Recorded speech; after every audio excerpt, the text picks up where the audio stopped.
I just bought this cordless vac, a Dirt Devil from Target. Got it for on sale today. The regular was like I think $39 or something, and I got it for $28 plus tax was like about $32 and something.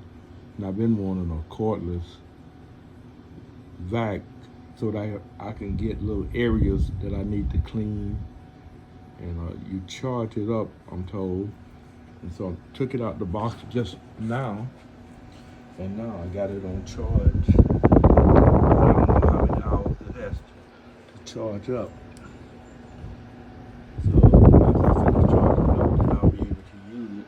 Got a plug right here, so when this guy, when it's finished charging up, the light will go off and you know.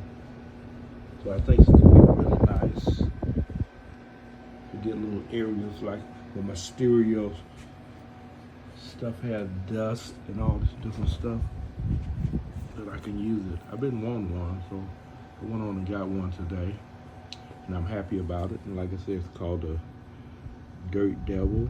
I got this one from Target. I'm glad I got it. I was planning on ordering one off of eBay, but I think I like this one.